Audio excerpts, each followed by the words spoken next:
물론 대입 설명회 및 진로 공간 콘서트 시즌 2 참석하여 주신 여러분 진심으로 환영합니다. 자, 오늘 사회를 맡은 저는 개그맨 조우용입니다. 안녕하세요. 감사합니다. 네네. 마치 또 제가 방송 전에 박수 함성을 많이 쳐달라고 부탁한 사람처럼 굉장히 여러분께서 박수 함성을 많이 쳐주셨습니다. 서울시 서울론이 주최하는 2023학년도 서울론 대입 설명회 및 진로 공간 콘서트 시즌 2는요, 2023학년도 대입 입시와 관련된 유익한 정보 공유의 장으로 마련을 해보았습니다. 서울론 가입자 및 관심 있는 서울시민 누구나 참여하실 수가 있습니다. 금요일 저녁 시간임에도 불구하고 많은 분들이 참석해 주셨고 많은 분들이 접속하여 주셔서 감사합니다. 자, 12월 9일 2023학년도 드디어 정말 고생하셨습니다. 대학 수학능력시험 수능 성적표가 배부가 되었죠. 특히 비대면 수업이 많았을 텐데 더욱더 고생하셨다는 말씀 위로 드리도록 하겠습니다. 성적표가 배부되면서 이제 본격적인 정시 모임 전략을 짜야 되는 우리 학생들, 학부모님들을 위해서 저희가 일부 행사를 마련하였습니다. 일부 행사는 2023학년 대입 입시 전략 방향에 대하여 메가스터디 손준 회장님을 모시고 유익한 시간을 가져보도록 하겠습니다. 그리고 이어서 질의응답 시간이 있는데 미리 질의응답도 받기도 하고 현장에서도 질의응답을 받도록 하겠습니다. 거기에서 또 질문해 주신 분에게 소정의 상품을 드릴 예정입니다. 자, 온라인으로 참여하고 계신 분들도 많이 계신 것으로 아는데 또 온라인 참여 이벤트도 진행된다고 하니 적극 참여 부탁드리겠습니다. 돌발 퀴즈와 댓글 이벤트가 준비되어 있다고 합니다. 자, 귀한 걸음해 주신 여러분들을 위해서 크리스마스 선물과 같은 다양한 이벤트가 준비되어 있다고 하는데요. SNS에 오늘 행사에 참석한 인증샷과 해시태그를 달아 업로드해 주시면 이벤트 참여가 되는 올려보 쇼 이벤트를 알려드리도록 하겠습니다. 참여해 주신 분들은 자그마한 우리 5분에게 메가박스 2인 영화권을 드린다고 합니다. 자, 서울론 홈페이지에 들어가셔서 공지사항을 확인하시면 올려보 쇼 이벤트 게시글이 올라가 있을 텐데요. 게시글에 있는 구글 폼 링크를 클릭한 후에 SNS 후기 링크를 업로드 하시면 되겠습니다. 나는 SNS 하지 않는데 하시는 분들도 있죠. SNS 후기 링크가 없어도 구글 폼 안에서 직접 후기를 작성하여서 이벤트를 참석할 수 있다니 많은 관심과 사랑 부탁드리도록 하겠습니다. 자, 해시태그는 샵 할 수 있쇼, 샵 대입 설명회와 진로 공간 콘서트 시즌 2 이렇게 해주시면은 당첨될 확률이 훨씬 더 높겠죠. 여유가 된다면 샵 개그맨 조우용 재밌다 이렇게도 달아주시면 영광이겠습니다. 농담이에요. 자, 공유를 많이 할수록 당첨 확률이 올라간다니 적극 참여해 주시면 감사하겠습니다. 자, 또 다른 이벤트가 준비되어 있는데요. 오늘 행사 도중에 적극적으로 손을 들고 질문해 주시는 분에게는 치킨 세트가 드릴 예정입니다. 많은 참여와 관심 부탁드리도록 하겠습니다. 자, 오래 기다리셨죠? 바로 또 일부 강연을 진행해 보도록 하겠습니다. 메가스터디 손준 회장님을 모시고 2023학년도 대입 입시 전략에 대한 유익한 시간을 가져보도록 하겠습니다. 모두 귀 기울여 주시면 감사하겠습니다. 자, 우리 메가스터디 손준 회장님을 연단으로 모시겠습니다. 큰 박수 부탁드립니다. 네, 아까 시장님 말씀하신 대로 어려운 시간 함께 해 주셨는데요. 우리 손준 회장님 멋진 강연 부탁드리도록 하겠습니다. 다시 한번 큰 박수로 맞이해 주시면 감사하겠습니다.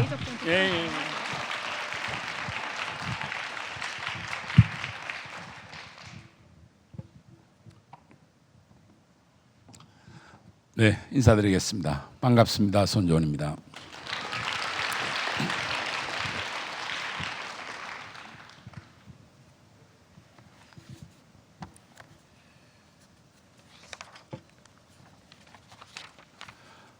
먼저 이 서울론을 통해서 올해 2023 수능 정시 전략 설명에 참여해 주신 우리 수험생 여러분과 학부모 여러분들께 올해 입시 마지막을 위해서 이 행사에 참여하신 데 대해서 그동안에 올해 수험을 위해서 노력하신 데 대해서 그 노고에 대해서 정말 감사하다는 말씀을 드리면서 오늘 행사를 진행하도록 하겠습니다. 여러분들이 이제 수시 원서 6개 넣고 아마 6개 넣었으니까 하나쯤은 안 되겠냐 이런 기대를 하셨을 건데 막상 이 수시라는 게 뚜껑을 열어보면 처음에 기대했던 거와는 달리 생각보다는 합격이 쉽지가 않죠. 그래서 이제 이 정시를 꼭 합격해야 될 건데 하면서 지금 마음을 상당히 졸이고 계실 건데 여러분들이 일단 정시를 임하는 그 태도에 대해서 제가 잠깐 말씀을 드리고 여기에 대한 전략적인 설명을 쭉 진행하도록 하겠습니다. 남아있는 시간이 이제 한 그 보름 정도 시간이 남아있죠. 1월 2일 날이 아마 최종 그 마감일인데 그때까지 시간을 어떻게 생각을 하셔야 되느냐 하면 요 기간 동안에 여러분들이 수능 과목이 한 개 더 남아있다 이렇게 생각을 하시면 됩니다. 요 기간 동안에 정시에 대한 전략적인 공부를 하시면 수능 과목 한 개 더 공부해서 수능 점수를 최소 10점에서 20, 30점 더 올릴 수 있습니다. 그래서 오늘 이 시간을 기점으로 해서 여러분들이 정시에 대한 지원 전략 과목 하나를 더 공부한다 이렇게 생각하시면 되겠고 특히 우리 서울시에서 죄송합니다. 이거 떨어뜨렸는데 이런 자료집까지 잘 만들었습니다. 저희 회사에서 자료를 제공해 드렸는데 이 자료집을 처음부터 끝까지 최소 3회 많게는 한 5회까지 이게 수능 한 과목이라고 생각하고 한 5번 정독을 해주시면 제가 조금 전에 말한 것처럼 한 10점에서 20점 실제 점수가 올라간다. 그러면 요거 가지고 여러분들의 대학을 한 3단계에서 5단계 많게는 10단계 좋은 대학 갈 수 있다 이렇게 생각하시면 됩니다. 이게 사실은 제가 지금부터 1시간 동안 설명할 내용보다 훨씬 더 중요한 내용입니다. 이걸 꼭 명심하시기 바랍니다.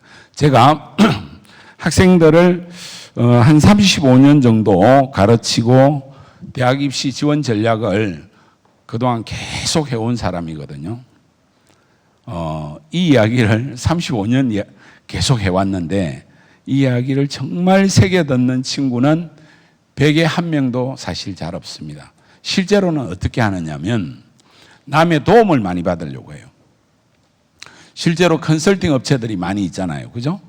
뭐 강남이든 곳곳에 많이 있는데 보통 한 30분, 길게는 1시간, 뭐 한 50만 원에서 많게는 100만 원, 그 이상 비용을 지불하는 데도 있죠. 그렇게 해서 컨설팅비 내고 가서 상담 받아가지고 가나다 원서 대충 써주는 거 한 세트, 2세트 이렇게 받아가지고 지원을 하는데 그거는 대체적으로는 어떻게 지원해 주겠어요? 하나는 적정하고 조금 모음, 그 다음에 안정권.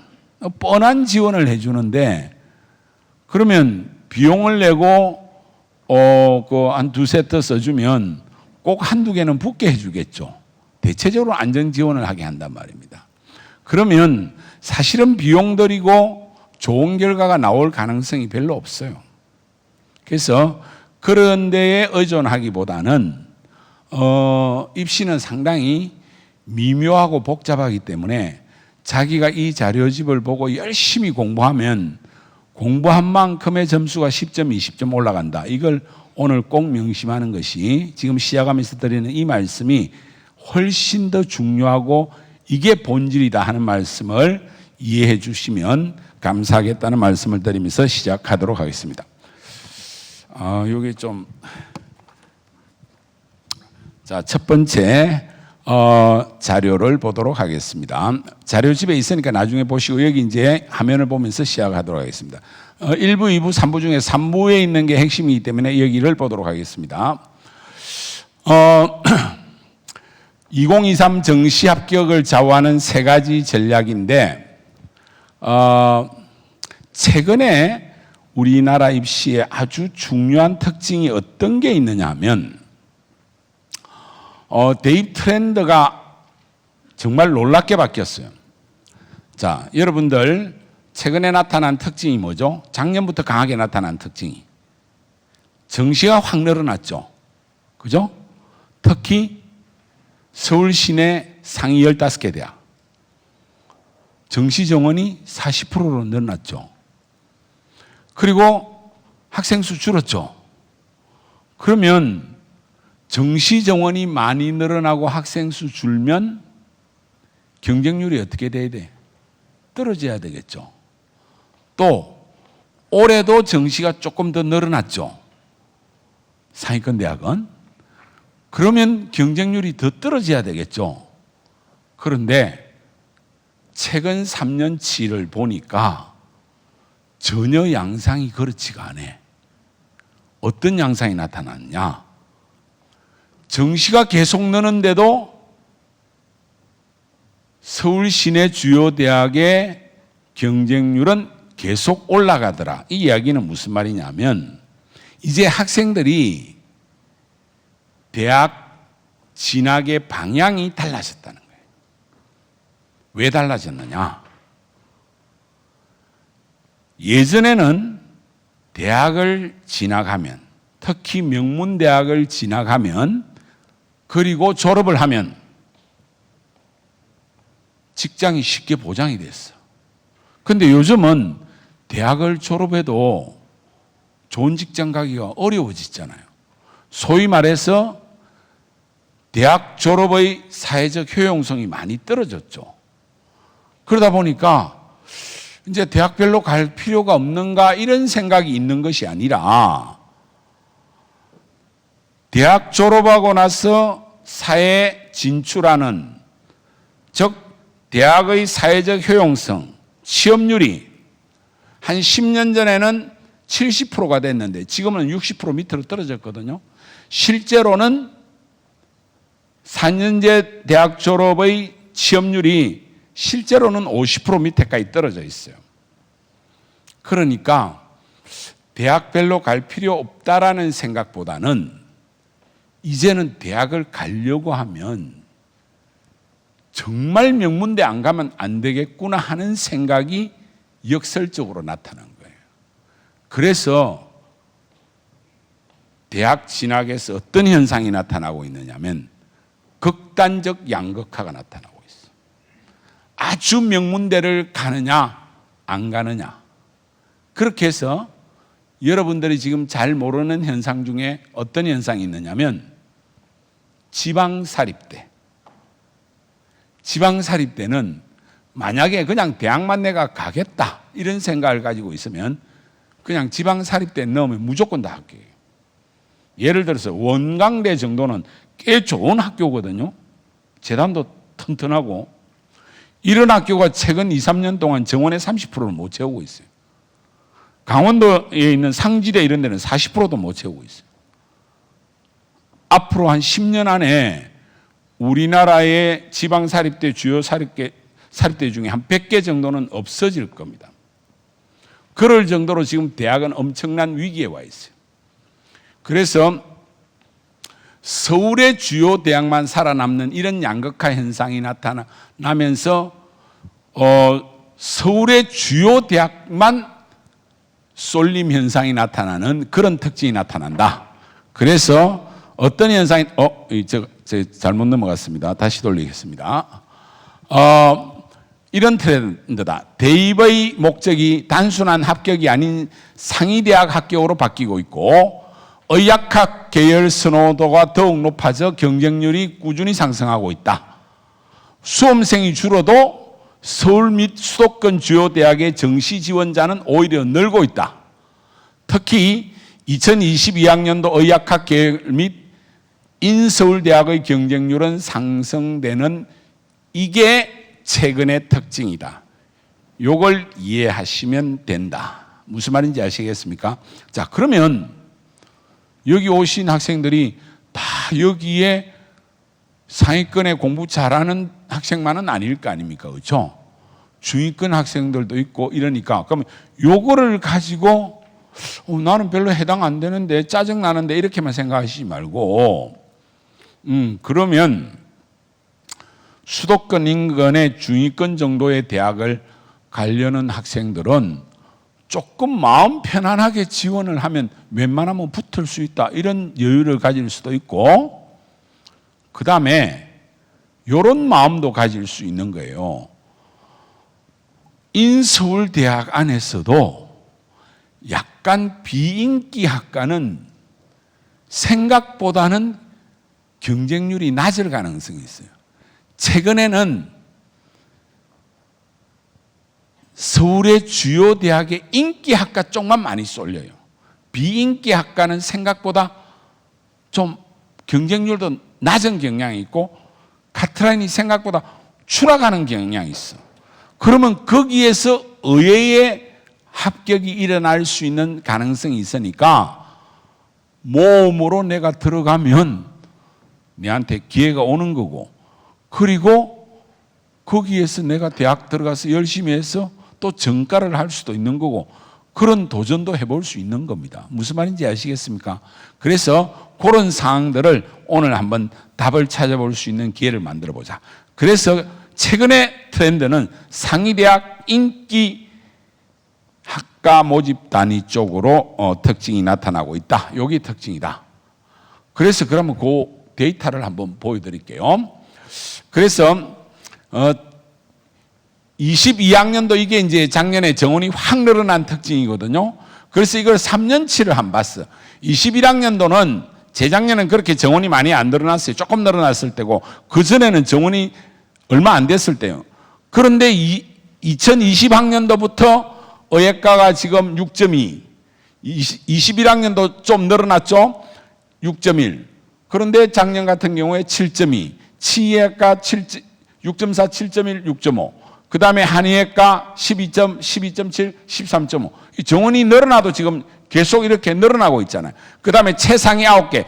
최상위 9개는 밑에 저기 보면 요런 학교입니다. 한양대까지. 그 다음에 상위 6개는 요 밑에 건국대부터 홍익대까지. 중상위 6개는 국민대, 단국대, 세종대, 숭실대, 인하대. 이렇게 학교 분류를 해놓은 겁니다. 그런데 인문 같으면 5.1, 4.5로 약간 줄었다가 작년에 5.4, 자연 4.9, 4.4, 5.2. 그러면 지금 2022학년도는 정원이 상당히 늘었던 상황이잖아요. 3,080에서 5,021, 요게 지금 빔이죠. 4,040에서 5,700 이렇게 많이 늘었잖아요. 정원이 이렇게 느는 상황인데도 정원이 이렇게 3,080에서 5,000 느는데도 도리어 정원이 이렇게 는다는 거죠. 이렇게 7.3, 5.1에서 7.0. 이거는 정원이 늘면 경쟁률이 줄어야 정상인데 경쟁률이 는다라는 것은 최근의 입시 트렌드가 이게 달라지고 있다. 학생들의 대학 진학의 어떤 본질이 바뀌고 있다. 예전에는 그냥 합격이 중요한 목적이라면 이제는 더 좋은 대학을 가야 되겠다. 왜? 앞으로 사회 진출이라는 게 이제는 대학 진학해가 되는 게 아니고 진짜 좋은 대학을 가야 된다는 이런 생각으로 바뀌었다. 그러다 보니까 최근에 앞에 여러분들한테 나눠준 자료집을 자세히 읽어보면 어떤 특징이 있냐면 재수 비율이 한 25%에서 30%, 40%까지 지금 올라가고 있거든요. 이런 특징들을 나타나고 있는. 아마 주위에서도 보면 재수하는 데 대한 어떤 심리적 저항감이 없어지고 있는 것들이 이런 것들을 보여준다 하는 겁니다. 요 이해되시죠, 그죠? 요게 이제 최근의 특징이다. 그래서 상위권 대학 경쟁률은 떨어지지 않을 것이다. 그럼 요 특징을 보면 올해 2023학년도는 어떻겠느냐? 조금 늘죠, 정원이 상위권 대학들은. 그래서 상위권 대학이 정원이 느니까 특히 서울대 같은 경우에 300명 이상 늘거든요. 정원이. 그러니까 경쟁률이 줄지 않을까? 저도 처음에는 그렇게 생각했어요. 그런데 최근 데이터를 보니까 이거 안 줄겠는데 애들이 자기 가고 싶은 대로 나타나구나. 그래서 이 MZ 세대들이 예전의 세대들하고 어떤 그 대학 진학이나 보이는 태도가 다르구나 하는 그런 특징을 보고 저도 깜짝 놀래가지고 이 자료집을 한 2주 전에부터 이제 이 점수 발표 나고 나서 만들어 온 거를 오늘이 무슨 요일이죠? 금요일이죠. 이게 어제 우리가 우리 회사 전체 설명회를 했거든요. 그래서 월요일 날 이제 최종본 전 단계를 만들어 온 거를 내가 쭉 읽어보면서 요 부분을 새로 만들어 오라 그랬어요. 새로 만들어 오라 해가지고 화요일 날 한번 검수하고 수요일 날 최종본 만들어 가지고 어제 그 설명회를 한 거거든요. 네. 그다음 넘어가겠습니다. 그래서 올해 정시 합격을 좌우하는 세 가지 큰 전략을 이렇게 잡아봤습니다. 일단 선발 인원 변화, 이건 되게 중요하죠. 여기에 따라서 합격선 변화를 우리가 예측을 해봐야 되는데, 자 전체적으로 수능 전형 전체 인원은 8%가 감소했습니다. 정시 인원이 전체는 8%가 오히려 감소했습니다. 이건 뭘 말할까요? 전체적으로는 오히려 정시 인원이 8% 감소했다. 이게 이제 우리나라 대학들이 보이는 특징인데, 정시가 늘어난다는데 왜 8%가 감소했느냐? 이제 지방 국립대 사립대들이 학생들 뽑기가 어려우니까 수시를 왕창 늘려버린 거예요. 어차피 정시 때 모집이 안 되니까. 아까 전에 이야기했잖아요. 원광대, 상지대, 대구대 이런 유명한 사립대들이 추가 모집까지 해서 정원을 못 채워요. 여러분들 추가 모집이라는 거 알아요? 지금 이제 고3 학생 정도나 처음 수험생을 둔 학부모들은 모를 건데, 가나다 모집이 끝나고 나면 2월 중순에 딱 끝나거든요. 그러고 나면 2월 말에 다시 추가 모집을 합니다. 그 추가 모집에서도 안 채워지는 거예요. 그때는 원서를 무한대로 쓰게 하는데도 그게 30-40%가 안 채워지는 겁니다. 그러다 보니까 지방 사립대를 중심으로 심지어 국립대까지 정시에 수시에 워낙 인원을 늘려놨다 보니까 정시의 전체 인원이 8%가 감소됐고, 최상위권 9개 학교는 오히려 9% 증가해가지고 40%를 정시 전체 선발 인원이 40%를 넘어가고 있습니다. 이게 선발 인원에 있어서는 서울 시내를 중심으로 하는 상위권 대학은 늘어났고, 중하위권은 수시가 오히려 늘어났고, 그러다 보니까 전체는 8% 감소했다. 이렇게 생각하시면 됩니다.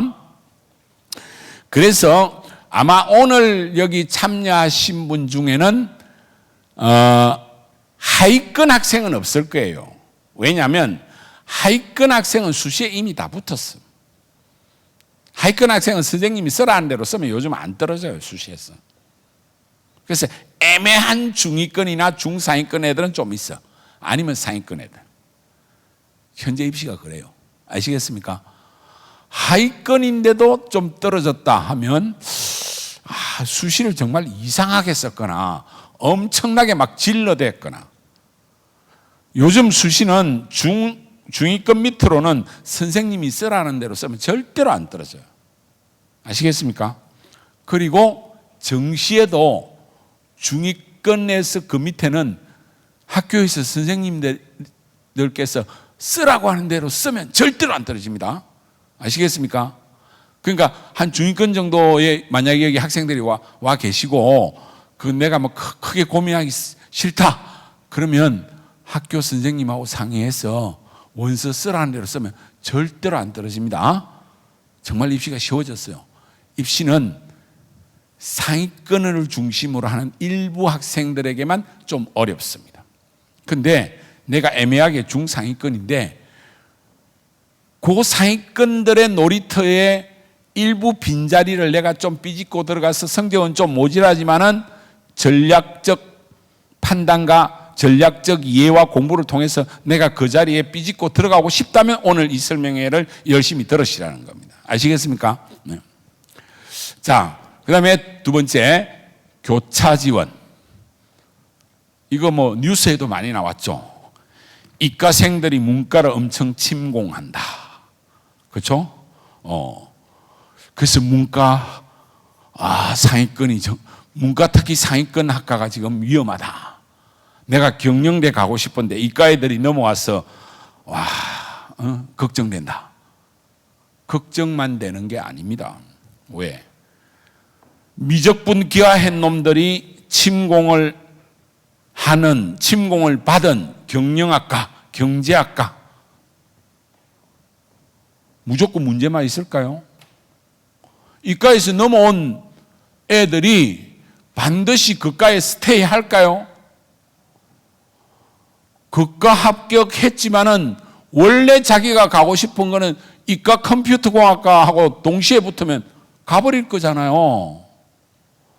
1차에 합격하지만은 빠져나가면 경영학과, 경제학과가 더 카트라인이 떨어질 수도 있어요. 작년에 경희대 빅데이터 응용학과 이런 데가 처음에는 카트라인이 높았지만 최종 카트라인이 확 떨어져요. 서강대를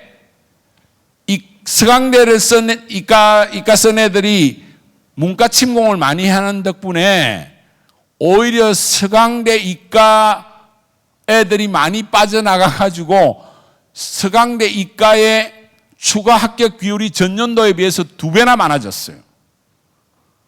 그런 데이터를 나중에 뒤에서 제가 보여드릴 겁니다. 그래서 미적분 기하의 이과생들이 문과를 침공하는 것이 연쇄 효과, 나비 효과를 가져와서 입시를 더 혼란스럽게 하면서 오히려 기회가 많아진 측면도 있다. 아시겠습니까? 그러면 그 틈바구니에서 누군가는 피해를 본다면 누군가는 이익을 본다. 그렇겠죠? 그죠? 그러니까 그걸 두려움만 가지고 볼 것이 아니라 정신을 차리면 나에게 이익이 될 수도 있다. 맞습니까? 그러니까 긍정적으로 이걸 이해하자. 이것이 오히려 답이 된다. 그 다음에 세 번째, 전체적인 흐름을 읽고 세부적으로 접근하라. 이제 지원 전략은 이렇게 봐야 된다. 이게 무슨 말이냐면 첫째는 크게 숲을 봐야 돼. 숲을. 그런데 숲만 보면 안 되고 그 안에 세부적으로 나무를 봐야 된다. 요 이야기를 이제 나중에 배치표를 어떻게 볼 것이냐 하는 이야기를 하면서 할 건데요. 예를 들어서 가나다 군을 볼 때 내 성적대로 보니까 가군보다는 나군에서 모집 인원이 훨씬 많으면 우선 내가 꼭 합격하고 싶은 안정권은 나군에서 선택을 해야 되는 것이. 가군은 위험성이 크니까 뭐 이런 큰 덩어리로 보는 것은 좀 우리가 읽을 수 있어. 그런데 디테일하게 들어가는 것은 사실은 배치표 보는 정도 가지고는 안 되죠. 그러면 아주 디테일하게 나무를 보는 것은 무엇을 이용해야 되느냐? 각종 정보를 읽어내야 돼. SNS상에서 정보가 엄청나게 돌아다녀요. 그걸 읽어내는 방법들을 제시하겠다는 겁니다. 예를 들어서 진학사라든지 메가스터디라든지 합격 예측 서비스를 잘 보면서 올해 입시의 동향을 읽어내는 능력을 가져야 된다. 지금은 정보전이란 말이에요. 그런데 단순히 어디 찾아가가지고 컨설팅 한번 딱 받고 판단을 딱 한다. 이거는 멍청한 짓이라는 거예요. 그래서 그런 관점을 어떻게 읽어낼 것인가 하는 것에 대해서 크게 세 가지의 어떤 전략만 가지면 꽤 이 지원 전략에서 성공할 수 있다. 다시 말씀드리겠습니다. 선발 인원의 변화에 대한 전체적인 판을 읽을 줄 알아야 된다. 그 다음에 올해 입시에서 최근 작년부터 문이과 통합에 따른 교차 지원의 본질을 볼 수 있어야 된다. 그 다음에 전체적인 흐름을 읽고 세부적으로 접근하는 판단 능력을 가져야 된다라는 말씀을 드리겠습니다. 자, 그러면 한 개씩 보겠습니다. 전략 1. 인원 변화에 따른 합격선 변화를 예측해 보자. 지금 3년치 쭉 나와 있는데 수능 인원은 이제 작년에 좀 많이 늘었죠. 그리고 올해는 큰 변화가 없는데 약간 줄었습니다. 실제 응시 인원은. 그리고 수능 전형의 요거는 약간 줄었죠. 그죠? 그리고 최상위 9개 학교에 보면 인원은 도리어 1,100명 늘었죠. 그리고 주요 대학은 1,364명 요 정도 늘었다라는 거. 그러니까 9개 학교가 늘었고 최상위 9개, 또 주요 15개 대학은 7.5% 이런 정도 늘었다는 거. 그러니까 그럼 이렇게 늘면 정시의 인원이 주요 대학에서 늘었으니까 경쟁률이 약간 떨어지지 않겠느냐 했는데 정상적으로는 떨어지는 게 맞아요. 그죠? 그런데 최근의 트렌드상 안 떨어질 것 같더라 이런 이야기예요. 안 떨어질 것 같더라. 그럼 이게 안 떨어질 가능성이 상당히 높다는 거예요. 그럼 안 떨어지면 어떻게 되느냐? 그 밑에 대학들, 특히 수도권 중상위 대학은 그러면 카트라인이 확 떨어지는 거죠. 그렇죠? 서울 시내 15개 대학에 쏠리니까.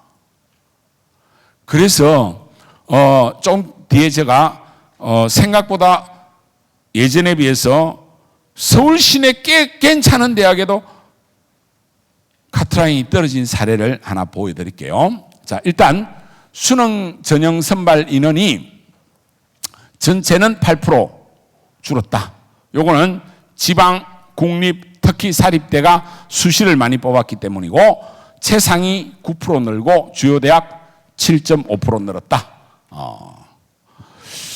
자, 그러면 어디가 이렇게 올해 느느냐? 2023년 지금 보면 다 정원 대비 40% 이렇게 넘죠, 그죠? 그래서 일단 결론을 놓고 보면 주요 15개 대학은 40.2%입니다. 정원 대비. 그럼 이게 40.2%가 진짜냐? 아니죠. 수시 2월이 되기 때문에 이게 거의 한 10% 2월 됩니다. 그래서 최상위 15개 대학은 정시 인원이 50%라고 생각하셔야 돼. 이거 꼭 기억하셔야 돼. 28일 날 이게 발표합니다. 50%다. 50%라고 기억하셔야 돼. 상당히 많아요. 그리고 올해 많이 늘어난 학교. 어느 학교야 지금? 서울대학교. 이거 기억하셔야 돼. 서울대학교가 348명이나 늘어나면 이거 상당히 최상위권에 영향 주겠죠. 그러면 연고대 분명히 카트라인이 떨어질 겁니다. 그렇죠? 이게 분명히 영향을 받을 거고 그 다음에 또 많이 늘어난 학교 중앙대. 그래서 전체적으로 경쟁률까지 올라가기 때문에 최상위권의 카트라인은 작년보다 분명히 떨어집니다. 경쟁률까지 올라가기 때문에. 그래서 이 예전에 비해서 한 3, 4년, 4, 5년 전에 비하면 정말 정시 카트라인은 훨씬 떨어질 가능성이 높다라는 것은 사실이다. 이렇게 아시면 되겠습니다. 자, 그 다음 넘어가 볼게요. 그 다음에 의학학 계열 수능 전형 모집 인원은 뭐 거의 대동소이한데 오히려 142명 줄었습니다. 이거 왜 줄었지? 의학학 계열이? 요게 이제 정부 정책이 하나 숨어 있습니다. 지방 의대 치대 요쪽에 뭐가 있었냐면 지방 인재를 위해서 수시 쪽에 20%에서 40% 지방에서 공공인재라 해서 근무하게 하기 위해서 수시로 많이 뽑았어요. 그래서 수시 쪽에 정원이 늘었다 하는 걸 아셔야 됩니다. 지금 봐보십시오. 의대 같은 경우 2022학년도에 비해서 수시 쪽이 조금 늘었죠. 한 50명 늘었죠. 그죠? 그렇게 해서 전체적으로 142명 줄었다. 뭐 의대나 이런 이야기는 너무 많이 하면 안 되겠죠. 짜증나는 이야기죠. 여기 와 계신 분한테 많은 분한테 해당은 안 될 거니까 빨리 넘어갈게요. 그 다음 넘어갈게요. 자, 그 다음에 여기 일부 학생한테 해당되거나 또 희망사항이니까 요건 조금 이야기할게요. 요런 학과를 앞으로 가면 저는 좋겠어요. 최근에 그리고 앞으로 많이 늘어날 건데 신설 채용 연계형 계약학과 이게 무슨 말이냐면 앞으로 이제 대학이 이렇게 저는 가는 게 좋다고 생각합니다. 기업하고 대학하고 아예 계약을 하는 겁니다. 그러니까 예를 들어서 고려대하고 이게 뭐 어느 뭐 현대하고 하는 건지 모르겠는데 스마트 모빌리티 학부. 그러니까 현대자동차하고 고려대하고 뭐 이렇게 하는 겁니다. 그러면 정시에 20명, 뭐 수시는 더 많아요. 30명 이렇게 해서 자동차 관련 학과입니다. 그러면 뭐 50명을 뽑는 거예요, 매년. 그럼 이 학생들은 수업료 현대자동차가 다 대줘. 생활비도 한 달에 얼마씩 줘. 그리고 졸업하면 바로 채용하는 거예요. 그래서 공부하는 과목이나 과정도 전부 다 현대자동차에서 이렇게 가르쳐가지고 4년 뒤에 우리가 데려가겠다. 이런 거예요.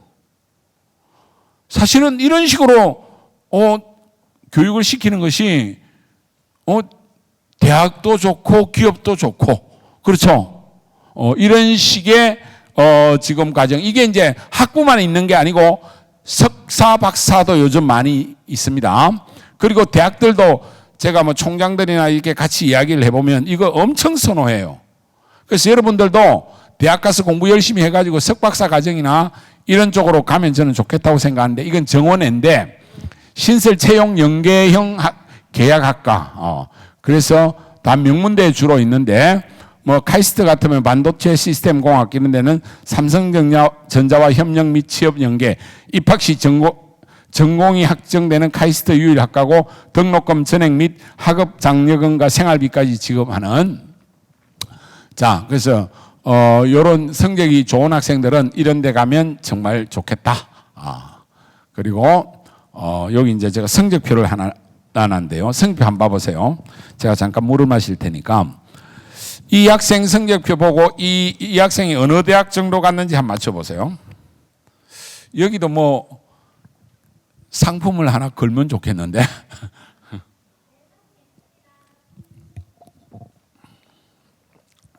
어디 중앙대 여기 건국대 막 근접해 가는데 이거 자 여기 고려대 여기는 숭실대 이 정도 성적이면 예전에 인서울도 어려웠는데 여기 경희대 또 서울시립대 또 홍익대 서강대 서강대 이렇게 이 정도 성적이 서강대 갈 수 있다고? 외대 막 다 나오네. 한양대 뭐 어디? 용인대? 아주대. 뭐 예전 같으면 아주대, 용인대 막 이런 데 정도 성적이 맞거든요. 지금 말한 데서 답이 있었어요. 지금 말한 데서 답이 있었는데 지금 말한 데서 제일 높은 데가 답이었어. 아까 제일 높은 데가 어디 있냐면 고려대학이었어요. 이게 고대 간 학생의 성적표예요. 옛날에는 이게 한 3, 4년 전만 하면요. 수시를 되게 많이 뽑던 시절에는 한 3, 4년 전이면 인서울 하려면 다 1등급이던 시절이 있었어요. 아마 여러분들 위에 한 뭐 집안이 형제안이 3명이면 내가 막내면 첫째 정도 되면 1등급 안 되면 서울 못 썼어요. 가천대가 두 과목만 가지고 뽑을 때는 두 과목 다 1등급인데도 떨어진 애들 많았어. 진짜라니까. 그런데 작년에 갑자기 정원이 40% 육박한 데다가 이과 침공이 나타나고, 그래서 문과에서 막 인기 학과가 아니고 이것도 꽤 괜찮은 학과야. 이게 고대 한국사학과에 붙은 학생 성적이에요. 충격이죠. 어? 그럼 이게 몇 번으로 붙었냐? 예비 1번으로 붙었어요. 그것도 꼬랑대기로 붙은 성적이 아니야. 그러니까 변수가 엄청 많아졌다는 거야. 지금 한번 봐봐요. 자, 한국사야 뭐 이건 별 영향 안 주니까 국어 2등급, 95니까 2등급 중에는 꽤 괜찮죠. 수학 2등급, 이것도 95도 꽤 괜찮은 성적인데, 근데 영어는 나쁘잖아. 3등급이면. 그 다음에 한국지리 3등급, 그 다음에 정치와 법의 3등급, 이게 78이면 꽤 나쁜 성적이잖아. 그죠? 3등급 중에서. 이 정도 같으면 이게 3, 4년 전이면 인서울 절대로 안 돼요. 이게 아까 누가 용인대 이런 이야기 했는데, 진짜 3년, 4년 넘어가면 용인대도 잘못하면 예비야. 그래서 정시가 늘어난 게, 그리고 정시가 늘어났는데 상위권 쪽에 경쟁률이 왕창 올라가니까, 그러면 위에 쪽에 많이 쏠리니까 밑으로 카트라인은 떨어지는 거예요. 위에 많이 써버리니까. 무슨 말인지 아시겠어요? 그래서 웬만한 대학이 이제 건국대, 예를 들어서 세종대 이렇게 내려오면 이제는 3등급 이런 성적으로 쉽게 들어갈 수 있는 양상이 되기 때문에 여러분들이 너무 쫄지 않아도 된다 이런 이야기야. 그리고 원서를 대체적으로 어떻게 쓰는지 이런 걸 보셔야 되고, 너무 배치표에 크게 의존하지 마라. 배치표는 대체적으로 좀 높게 나타나 있어. 무슨 말인지 아시겠죠? 그리고 어느 쪽으로 쏠리는 현상을 보면, 그리고 이과 침공, 이과생들이 많이 넘어오는 과가 아닌 상대적으로 이과 침공이 좀 적은 쪽에서는 경쟁률마저 낮으면 카트라인이 많이 추락할 수 있는 가능성이 있다는 것을 보여주는 사례라서, 이제 내가 학생하고 이건 다 지어놨는데, 사실은 제가 잘 아는 지인의 아들이고, 지금 현재 내 그 휴대폰에 이 성적표가 있어요. 그 작년에 상담을 해달라고 내한테 보내가지고 상담을 하고 이렇게 원서를 하고 쭉 남아 있어서 내가 이걸 하나 넣어놨는데, 그걸 이번에 자료집 만들면서 이걸 소개하는 겁니다.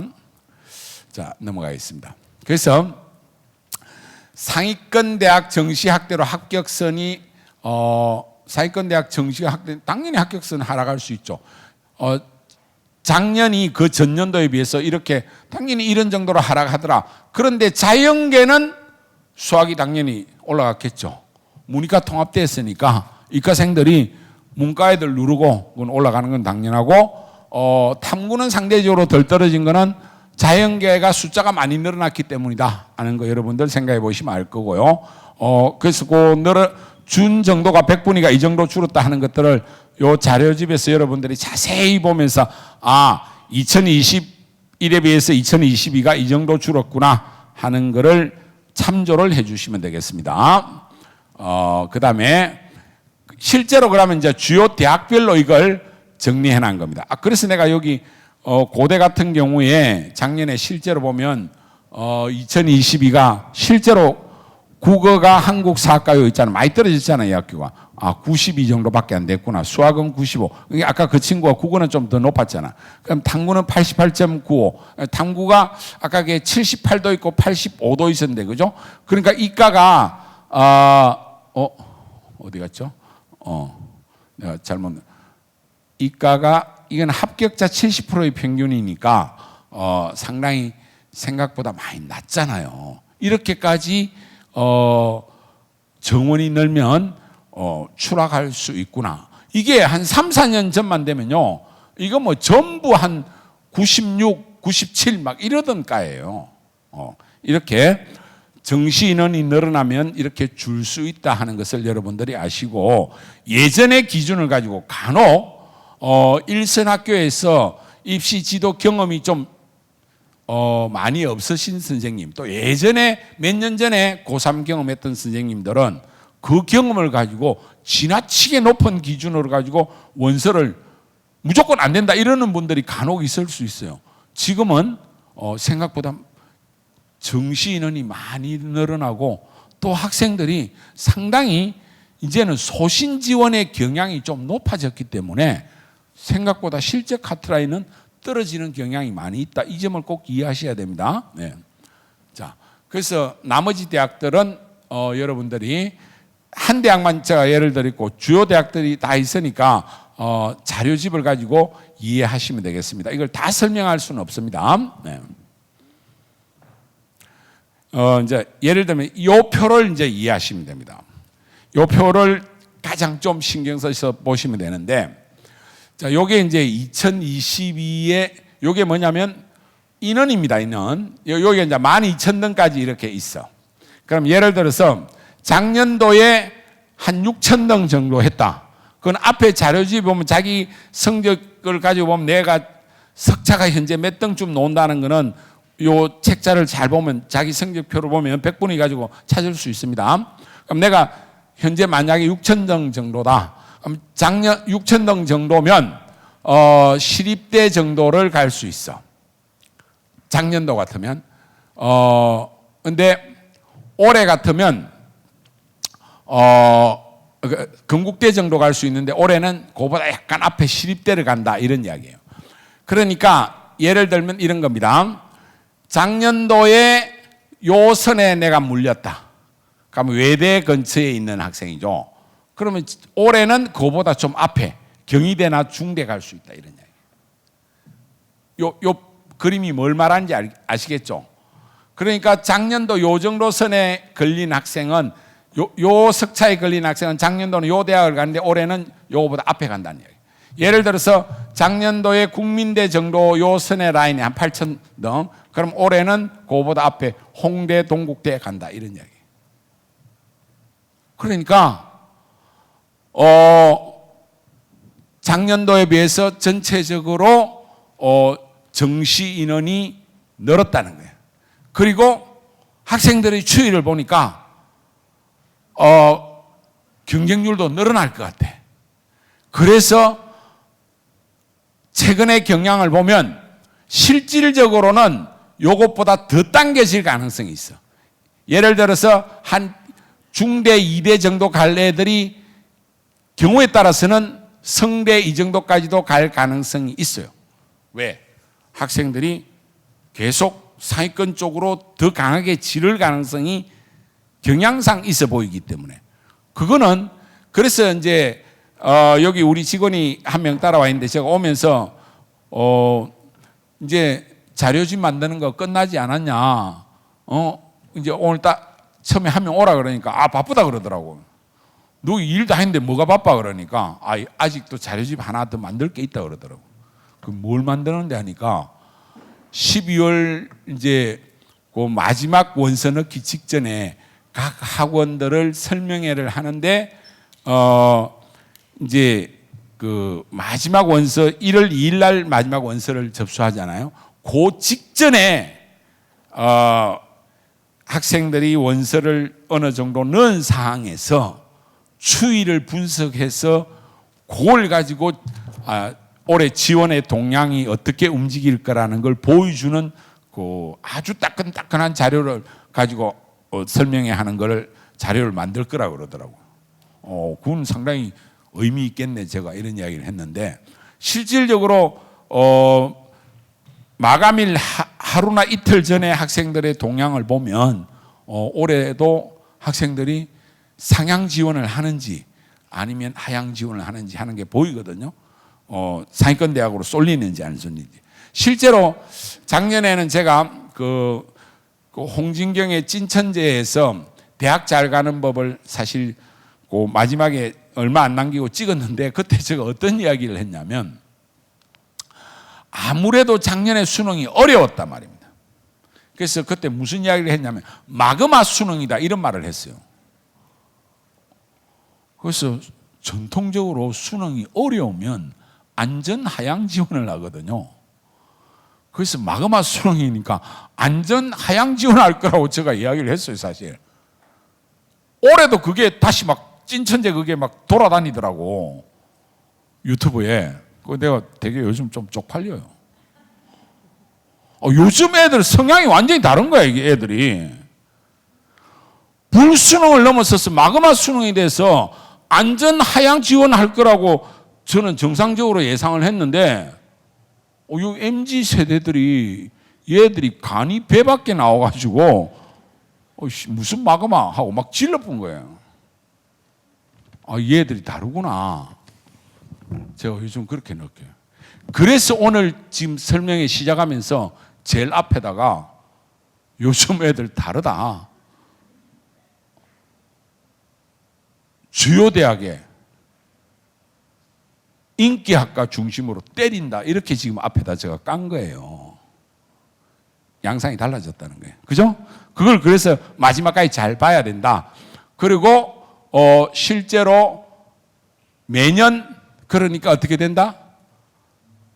조금씩 자기 성적 똑같은 석차를 가지면 조금씩 더 좋은 대학으로 가게 된다. 애들이 나는 어차피 더 좋은 대학 갈 거지 저기는 안 간다, 이런 식의 사고방식이 있는 거예요. 마치 이런 거하고 비슷한 것 같아요. 요즘 그 MZ 세대들이 결혼을 하든지 아니면 안 하고 혼자 살든지, 한다면 내가 어느 수준 이상의 놈하고만 하지, 이런 성향들이 좀 있잖아요. 그죠? 그래서 결혼 안 하든지 하면 내가 어느 수준 이상하고만 서로 하겠다, 이런 거하고 비슷하게 그 삶에 대한 어떤 태도가 상당히 다른 거하고 대학 가는 것도 그런 경향, 이런 것들이 좀 보이는 거하고 비슷한 것 같아요. 자연계열도 마찬가지입니다. 요 표를 좀 잘 이해하시기 바랍니다. 자, 그 다음 넘어가겠습니다. 그 다음에 요것도 마찬가지입니다. 선발, 이거 넘어가 버렸네요. 다시 한번 넘어갈게요.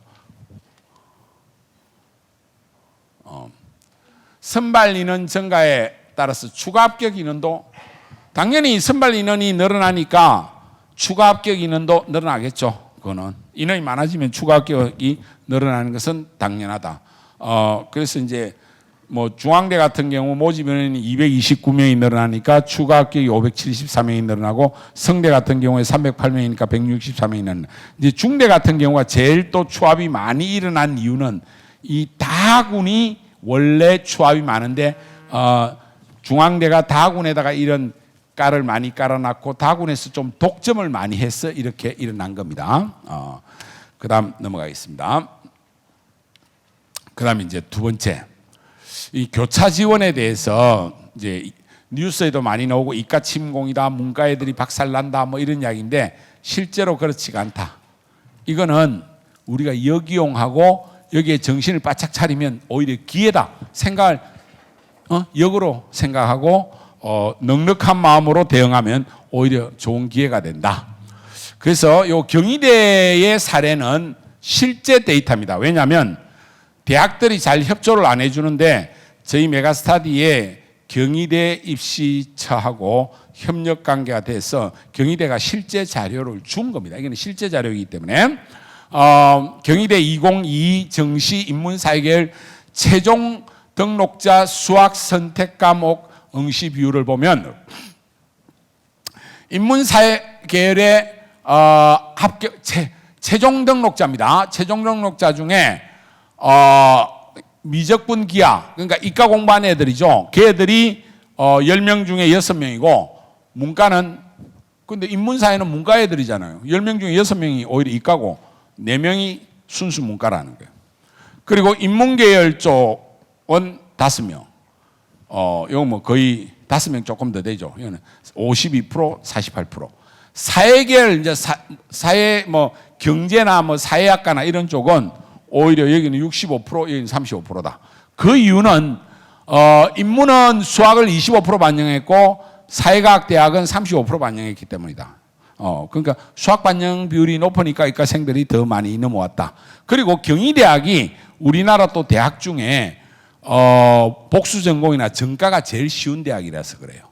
그러면 경희대 인문이나 사회과학 대학 온 애들은 여기 다니면서 공대나 이런 데 전과할 생각이 또 되게 많은 거예요. 그 다음 넘어가겠습니다. 그래서 이걸 실제로 보면 미적분 기하 선택 비율이 높은 학과가 자율전공 비텍 응용학과 이런 데를 보면 미적분이 92.3, 확률 통계 7.7, 자율전공 요거 3.6%. 근데 이게 그럼 실제로 정원에 몇 명이냐? 최종 등록한 애들이 요거 한 명씩밖에 안 돼. 정원이 얼마 안 되기 때문에. 나머지는 전부 다 이과 애들이에요. 최종 등록한 애들이. 그럼 문과 애들은 한 명씩밖에 안 된다는 거예요. 나머지 전부 다 이과 애들이에요. 그리고 미적분 기하 선택 비율이 낮은 게는 국문학과, 철학과 이 애들 주로 문과 애들이죠. 요런 데는 문과가 60%, 70% 이렇다는 거죠. 그래서 요런 사회과학대학이나 뭐 건축학과, 한의학과 요런 데는 주로 이과 출신들이 많이 넘어왔다. 이렇게 보면 됩니다. 그 다음에 아까 서강대 예를 제가 들었는데 그래서 이제 서강대 이런 데는 데이터를 학교에서 안 주기 때문에 우리 메가스터디 회원을 가지고 나군 자연계열 모집 합격생 인문계 가군 교차 지원의 그 실태 조사를 한번 해봤는데 서강대 나군에 합격한 학생의 교차 지원의 비율을 보니까 서강대 자연계열에 합격을 한 학생인데 그러면 그 애가 문과에 교차 지원한 비율을 보니까 무려 41%나 얘가 교차 지원을 했어. 그런데 서강대도 합격했는데 가군에 서강대보다 더 좋은 문과에 연대 뭐 경영이나 고대 경영이나 이런 데 또 합격한 놈들이 보니까 23%나 되는 거예요. 꽤. 그러면 얘는 아마 서강대 이과 안 가고 연고대로 갔을 가능성이 꽤 있죠. 그죠? 그런데 중앙대 정도 합격한 애는 교차 지원은 19%밖에 안 되고 또 중앙대보다 더 높은 데 합격한 애는 7.1%밖에 안 되고 건국대 세종대 가면 교차 지원 비율. 이 말은 무슨 말이에요? 교차 지원 뉴스에 많이 나오지만은 이과에서 문과로 넘어오는 애는 아주 공부 잘하는 애들의 이야기지 일부 애들의 이야기지 다수의 이야기일 수가 없는 거죠. 그러니까 이거를 일부 이야기를 너무 중상위권 밑에서는 신경 쓸 일이 아니라는 거예요. 그렇죠? 실제로 중앙대 정도 수준이나 건국대 정도 수준 애들은 교차 지원하는 비율도 낮고 더 높은 데 써봤자 합격도 얼마 하지도 않는데 그렇잖아요. 그걸 그렇게 신경을 쓰고 뉴스에 나오니까 와 문과 애들이 이과 넘어오면 우리 다 죽는다. 다 죽기는 뭘 다 죽어. 지금 중앙대 서울 캠퍼스 정도 쓰는 애들이 교차 지원하는 비율이 이과 애들이 중앙대 서울 캠퍼스 쓰는 애들이 교차 지원하는 비율이 19%밖에 안 되고 중앙대 서울 캠퍼스 쓰는 이과 애들이 자기보다 높은 데 써가지고 합격하는 비율이 7.1%밖에 되지 않는데 저희 회원이라면 메가스터디 회원이면 거의 전국 학생의 표본하고 비슷한데 비율이 이 정도밖에 안 나온다네. 그러니까 이과에서 문과로 교차 지원하는 데서 의미 있는 거는 서강대 이상의 수준에서만 의미 있는 수준으로 나타난다라고 보면 된다. 그렇죠? 그래서 그런 것들을 알아두고 그러면 이게 아까 전에 제가 성적표 하나 고대 한국사학과 붙은 학생이 생각보다 성적표가 낮았잖아요. 그게 왜 그런 현상이 일어났냐면 뭐 서강대든 연고대든 이과 학생이 문과로 침공을 한 게 연고대든 인기학과에 침공을 한 거 아니야. 그 고대 삼국사학과나 이런 데는 이과 학생이 침공을 해도 별로 침공을 안 하는 거야. 그러다 보니까 생각보다 그런 데가 낮아져 버린 거예요. 무슨 말인지 아시겠죠? 이런 기현상들이 오히려 작년도에 나타난 거지. 작년도에 나타났기 때문에 올해 또 나타난다는 보장은 또 없어. 작년에 그런 일이 있었네. 손 선생이 또 설명해서 사례를 줘나니까 올해는 조금 올라갈지도 몰라. 그럼 어디 딴 데서 또 문제가 생길 수도 있어. 그죠? 그러니까 오히려 작년 같은 경우에는 이과가 어떻게 침공을 하고 어떻게 될 거라 한 데서 엉뚱한 데서 펑크가 나는 사례들이 있네. 어차피 현행 수능은 생각보다는 학생들이 예전과 같이 점수를 딱딱 맞춰가거나 이런 것이 아니라 자기 가고 싶은 과를 가기 때문에 어디엔가는 쏠림이 나타나면 어디엔가는 비는 현상이 나타나고 세 개를 써가지고 한 곳만 등록하기 때문에 반드시 생각보다 비는 공간이 일어나게 돼 있는 것은 당연한 현상이에요. 그죠? 그래서 마지막까지 상황을 잘 지켜보는 자가 결국은 승리할 수밖에 없는 그런 입시라고 생각하시면 됩니다. 네. 그러면 탐구 비율을 또 놓고 보면 탐구 비율은 어떻게 했어요? 탐구 비율이 상당히 높으면 이과생들이 거기에서 자기가 유리하기 때문에 그걸 지키려고 하겠죠. 탐구 비율이 당연히 낮은 쪽일수록 또 문과 쪽으로 넘어가겠죠. 그래서 보니까 서강대 같은 경우는 탐구 비율이 좀 낮으니까 가군에 교차 지원을 많이 하는데 성대는 탐구 비율이 높으니까 오히려 교차 지원을 적게 하더라. 이것도 마찬가지죠. 이화여대 같은 경우에는 교차 지원이 비율이 낮으니까 꽤 많이 하고 중앙대는 높으니까 적게 하더라. 이거는 상식이겠죠. 그래서 교차 지원이 예상되는 대학 학과를 예측을 다음과 같이 할 수 있겠죠. 수학 비율이 높을수록 공통 선발 또는 자유전공, 서울대 자유전공이나 서강대 지식융합 이런데. 그 다음에 자연계와 성격이 비슷한 모집단위. 그래서 문과 쪽에서 상경계열이나 회계학과 이런 쪽이 이과생들이 많이 넘어올 가능성이 있고 탐구 비율이 상대적으로 낮을 때. 그래서 이걸 그래프를 한번 그려봤어요. 하나 더 넘어갔나? 잠깐만요. 요걸 나중에 뒤에다 정리했네요. 스스로 판단이 어렵다면 정시 예측 서비스를 이용해서 저희 이제 지금까지 합격 예측 서비스를 쭉 분석해 보니까 서울대 같은 경우는 자유전공이 이렇게 미적분기하가 84% 정도 되더라. 그 다음에 연세대 같은 데도 경영, 서강대 지식융합 이런 데가 미적분기하 하는 이 문과까지도 이렇게 많이 나타나더라. 그 다음에 고대 같은 데는 사학과 같은 데는 문과생들이 주로 오더라. 그 다음에 경제학과가 높게 나타나더라. 이런 데이터들을 이제 저희가 정리해 본 거죠. 언어학과 같은 경우에는 확률 통계, 문과 순수. 당연하죠. 이런 것들은 이렇게 나타난다. 그 다음에 경영학과를 보더라도 수학 반영 비율이 높을 경우에 이제 높게 나타나고 낮을수록 높게 나타나지 않는다. 이런 것들은 당연한 거. 그래서 이걸 이제 그래프를 그려보니까 수학 반영 비율이 높고 이쪽으로 오면 탐구 비율이 낮죠. 수학 반영 비율이 높고 탐구 반영 비율이 낮을수록 교차가 높고 그 다음에 수학 반영 비율이 낮고 탐구 반영 비율이 높을수록 교차 지원은 낮다. 이런 그래프가 성립하겠죠. 그죠?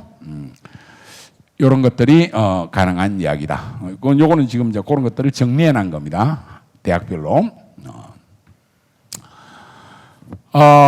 그런데 이제 아까 전에 제가 그러면 반드시 점수가 높냐 하는 것들을 실제로 데이터를 보여주겠다 그랬잖아요.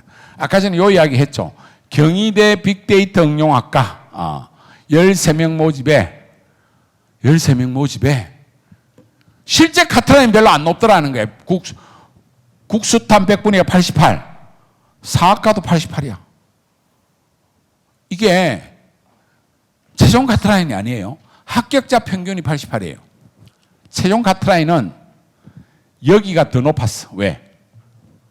합격자 평균이 88인데 여기는 충원율이 13명 모집에 11명이나 충원됐다는 이야기는 무슨 말이에요? 예비 11번까지 붙었다는 이야기야. 그럼 돌고 돌아가지고 했으면 여기는 5명밖에 충원이 안 된 거예요. 그럼 여기는 마지막에 들어온 애는 점수가 이보다 훨씬 낮을 거예요. 오히려 이과생들 침공이 많았지만은 점수는 되게 낮아버린 거예요. 이런 현상이 일어날 수 있어요. 무슨 말인지 아시겠습니까? 그렇기 때문에 이과 침공이 많다라는 것 자체가 반드시 카트라인이 높다라는 것은 아닐 수도 있다 하는 것을 여러분들이 알아두셔야 됩니다. 그래서 이 입시 자체가 흔히들 뉴스에 나오는 아주 핫한 이야기 그 소리대로만 이해하시면 안 됩니다. 그 이면에 있는 것들을 실제로 보셔야 되고, 어떤 면에서는 마지막 원서 쓸 때 되게 신경을 쓰셔야 될 게 이런 충원율을 잘 보셔야 돼요. 그래서 그런 데이터를 아주 자세하게 제공되어 있는 자료들을 찾아서 공부를 하고 그런 정보들이 나와 있는 것들을 여기저기서 수집해내는 능력, 그게 실제로는 여러분들한테 중요한 정보다 이렇게 이해하시면 되겠습니다. 이것도 아까 전에 제가 이야기했는데 자연계 교차 지원이 많은 대학의 전년도 대비 취업 비율이 높았다. 자연계 교차 지원이 많은 대학이 전년도 대비 취업 비율이 높았다. 2021학년도 이때는 정원이 많이 그렇게 늘어나지도 않았고 이때는 문이과 완전히 나누어져 있었고 수능도 문이과로 나누어져 있는 수능이었는데 모집 정원이 227명, 작년에 237명, 그렇게 많이 안 늘어났죠, 그죠? 근데 추가 모집이 229명, 그래서 정원의 103%, 한 바퀴 돌았다는 이야기죠. 그런데 이 서강대가 이 교차 지원이 하기 좋은 대학이었다 그랬죠. 올해도 똑같습니다. 그러다 보니까 거의 2바퀴가 돌아버린 거예요. 그러니까 이 교차 지원이 이루어지면 문과가 타격받는다는 고민만 계속했는데 그게 아니라는 거예요. 문과 애들이 타격만 받는 게 아니라 이과가 많이 돌아서 이과 애들이 한테도 기회가 오는 거예요. 지금 서강대 자연계열 쪽의 이야기잖아. 그러면 서강대 자연계열 쪽에 최종 카트라인이 엄청 떨어졌다는 이야기야. 그러니까 서강대 자연계열의 최종 카트라인이 저런 경우에는 10점 이상 확 떨어졌을 수 있어요. 어떤 경우에는 생각보다 엄청나게 떨어지는 사례가 일어날 수 있어요. 그런 사례들이 얼마나 떨어지냐는 최종 카트라인 대학이 발표를 안 하기 때문에 이런 것들을 내 점수가 상당히 낮더라도 노려볼 만한 대학들을 찾아내보는 것이 여러분들의 모자라는 성적을 메꾸는 거다. 그게 제가 시작할 때 공부해서 점수로 메꾸는 거다, 이런 이야기라는 거죠. 그러니까 교차 지원이 이과가 문과를 공격하고 침공하는 것만이 아니다. 이과에도 변화를 엄청나게 준다. 아시겠죠? 바로 요 데이터를 말하는 겁니다. 자, 그래서 주요한 이야기, 핵심적인 이야기는 대부분 다 여기서 많이 했으니까 요 자료들은 여러분들이 쭉 더 한번 참고해 보시면 될 것 같고요. 이제 마지막으로 전략 3. 전체 흐름을 읽고 세부적으로 접근하라.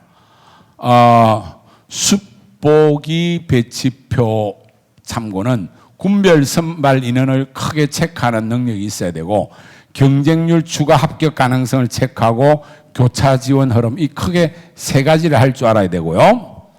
그 다음에 나무보기는 경쟁 수험생 사이에서 나의 위치를 확인하고 모의 지원 실시간 경쟁률 모니터링, 이런 것들을 잘 할 줄 알아야 된다 하는 이야기입니다.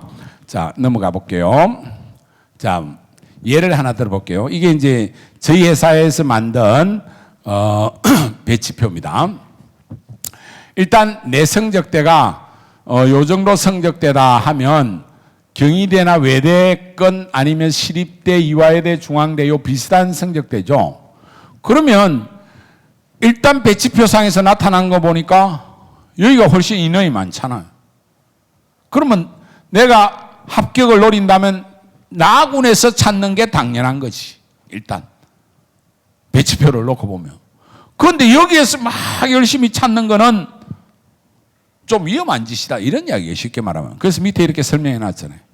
비슷한 성적대군의 선발 인원이 많지 않다면 여기서 찾으면 경쟁률이나 합격선이 상승할 가능성이 많으니까 선발 인원이 많은 여기서 찾는 노력을 하는 것이 일단 배치표를 보는 이걸 수복이라고 이야기를 한 거예요. 크게. 이런 능력을 기본적으로는 이 정도는 다 가지고 있어요. 그리고 그 다음에 이제 만약에 예를 들어서 한양대를 내가 선택을 한다면 이제 여기 가군에서 해야 될까 나군에서 해야 될까? 근데 나는 이 한양대는 당장은 안 될 것 같고 좀 추가를 노려야 되겠다. 근데 추가를 노려야 되겠다라는 생각을 하는데 입시를 좀 잘 모르는 우리 아버지가 야 그냥 가군에서 이러면 얘는 이제 아버지가 아무것도 모르는 상황이야. 그죠? 그 정도 상황으로 원서를 쓰면 안 된다는 거죠. 이제 그거는 이제 엄마는 좀 알 거고 아들은 좀 더 잘 알겠죠. 왜 그렇느냐? 그건 설명을 해드릴게요. 일단 기본적으로 가군에 연대와 고대가 있고 나군에 서울대가 있고 그 다음에 한양대는 가군에도 있고 나군에도 있고 그러면 지금 한양대를 쓴 애는 연고대 쓴 애는 이제 두 가지 유형이 있겠죠. 공부를 아주 잘한 애는 나군에 서울대를 쓰고 이제 이과생이 나군에 서울대를 쓰고 이 가군에 연고대를 썼을 가능성이 있고 그 다음에 서울대 쓰기는 좀 어렵고 이제 가군에 연고대 쓰고 나군에 한양대를 쓰고 이렇게 되는 경우가 있겠죠. 자, 그럴 경우에 연고대 쓰고 나군에 썼을 경우는 연고대를 붙으면 나군은 버리겠죠. 그죠? 그러니까 나군은 연고대와 동시에 합격하면 처음에 합격하더라도 나군은 버리기 때문에 나군에서는 추가가 계속 일어나는데 처음부터 가군에 한양대를 쓴 학생은 서울대하고 한양대를 쓰는 경우는 없을 거 아니야. 그거보다 낮은 중앙대와 한양대를 썼을 경우는 공대를 쓰면 중앙대를 가고 한양대를 버리거나 그러지는 않잖아요.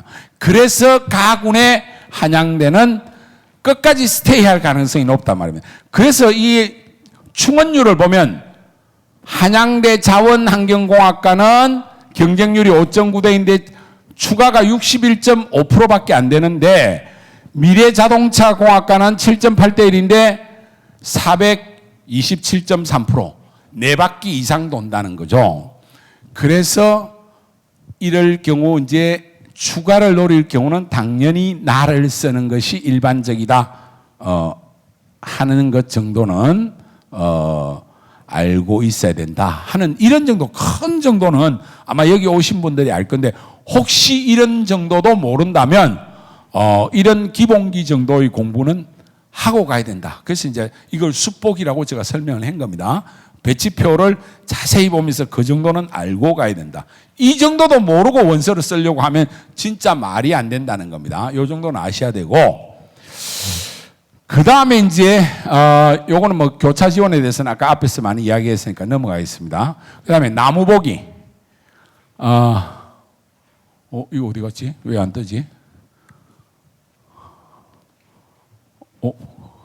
뭐 이상한데? 이제 뜨네요.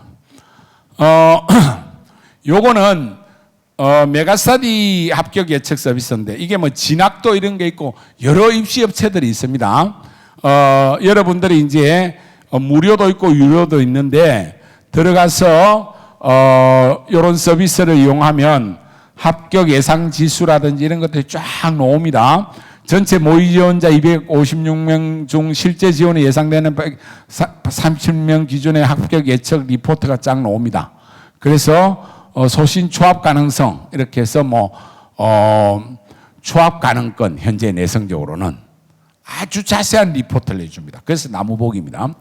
그랬을 때 나의 합격 예상 지수가 50이다. 이렇게 해서 설명이 쭉 나옵니다.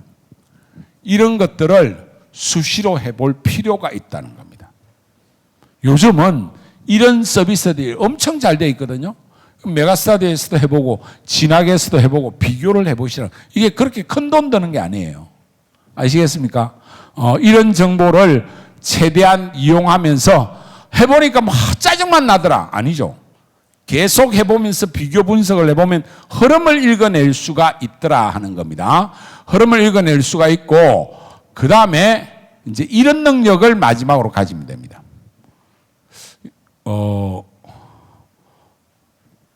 넘어갈게요. 이제 작년에 있었던 실제 사례인데요. 아까 전에 우리 빅데이터 응용학과 보셨잖아요. 그죠? 13명인데 문과생은 1명밖에 안 붙었어요. 전부 다 이과생들로 다 도배했는데 충원이 11명까지 됐잖아요. 그죠? 그런데 실제 카트라인이 팍 떨어졌다 그랬죠? 근데 이과가 작년에 메가스터디 합격 예측 서비스에서 어떤 일이 있었냐면 우리 메가스터디 사이트에서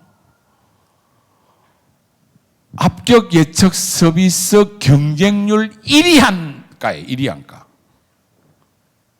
요게 과 이름이 좀 재밌잖아. 빅데이터. 요 인기학과잖아. 요즘. 거기다 응용까지 붙어 나오니까 학교도 그런 대로 괜찮고 삼삼하잖아. 애들이 저기 엄청 가고 싶어 했던 거야. 그래서 모의 지원을 해보니까 무려 102.9대 1이었어. 102.9대 1. 그럼 어떤 현상이 일어나겠어요? 뜨거워. 와, 경희대 빅데이터 응용학과 저희 가면 다 망해. 그럼 사람 심리가 어떻게 되겠어요? 대부분의 사람은 안 가. 그죠? 그럴 때 가는 놈은 두 가지야. 성적이 진짜 빵빵한 놈이거나 완전 반 또라이거나 머리가 진짜 비상한 놈이거나. 진짜 비상한 놈들이 여기 죽은 거야. 이게 실제로 7.7대 1밖에 안 됐어. 여기 노린 놈 중에 공짜로 주워 먹은 거지.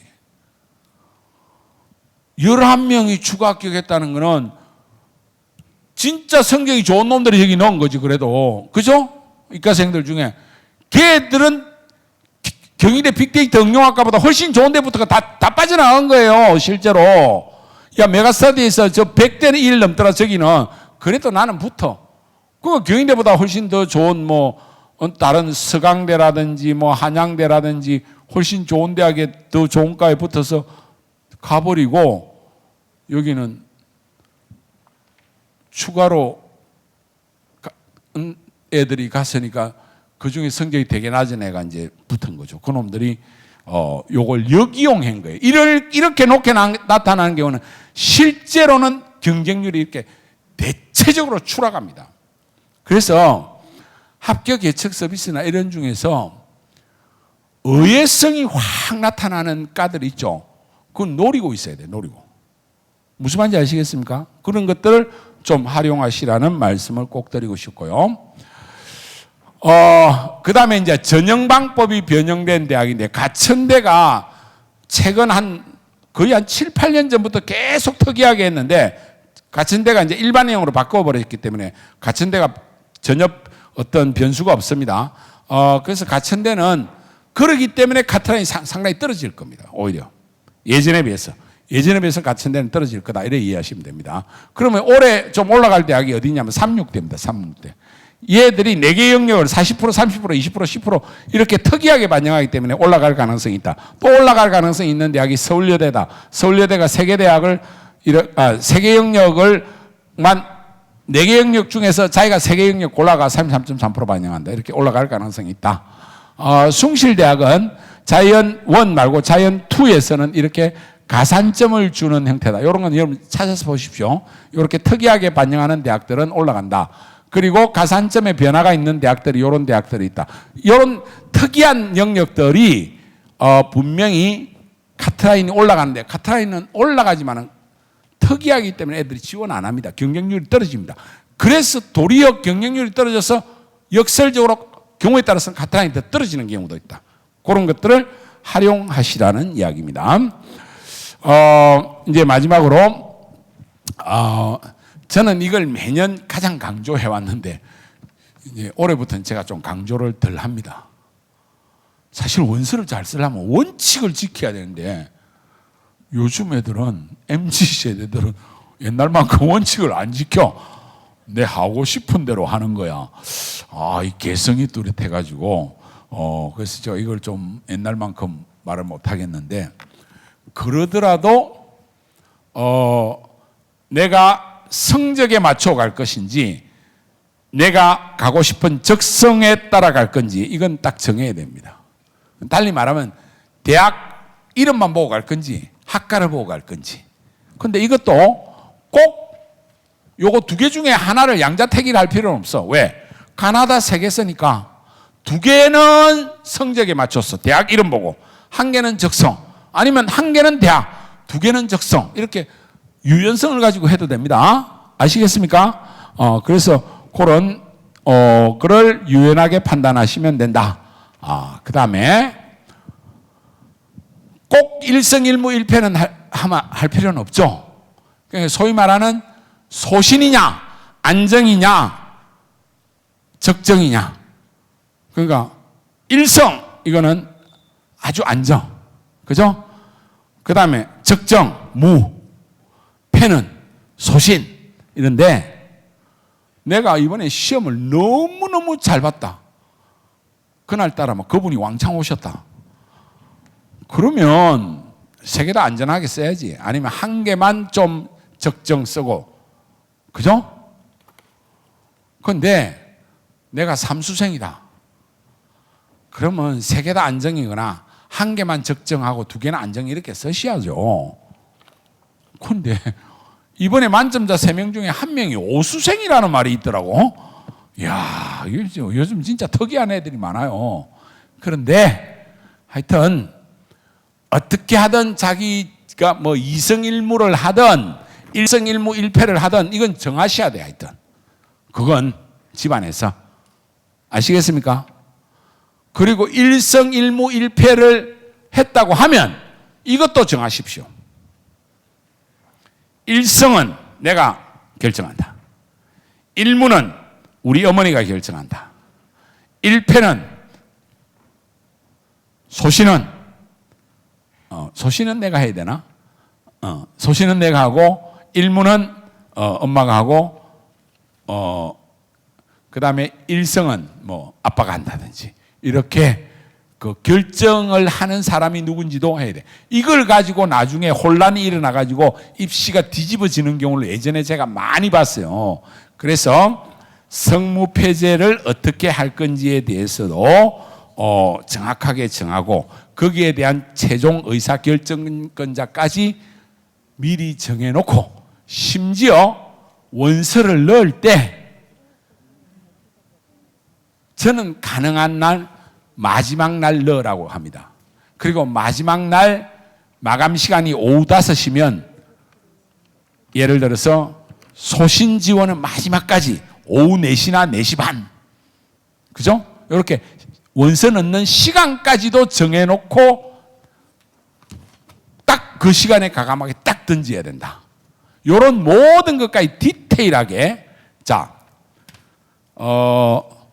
성적에 맞출 건지 적성에 맞출 건지 그걸 짝을 2개, 1개 할 건지 그 다음에 성무패제 1성 1무 1패 어떻게 할 건지 거기에 의사결정권자가 누가 할 건지 그리고 그 시간을 몇 시 정도로 할 건지 이런 것까지 다 정하는 것이 지금 미리 한번 집안 회의에서 해보고 아니면 오늘 집에 가시면서 서로 의논해보고 이런 이야기를 서로 하다 보면 가족이 좀 더 입시에 대해서 깊이 인발부되고 또 이걸 통해서 입시 문제를 넘어서서 또 우리 연말에 더 화목한 가정을 만드는 그런 계기가 될 수 있다고 저는 생각합니다. 자, 그다음 넘어가서 자, 올해 입시에서 마지막 하나 좀 특이한 게 있습니다. 올해 이게 저는 하나의 쟁점이 뭔가 기회가 될 수도 있다고 생각하는데 마감일이 좀 달라요. 요거 2022년 마지막 날 마감하는 게 있고 새해 그 다음 날 하는 게 있어. 마감일이 1년 차이나 해를 넘어가 버려요. 1월 1일 있고 이거 상당히 날짜가 크게 차이 나잖아요.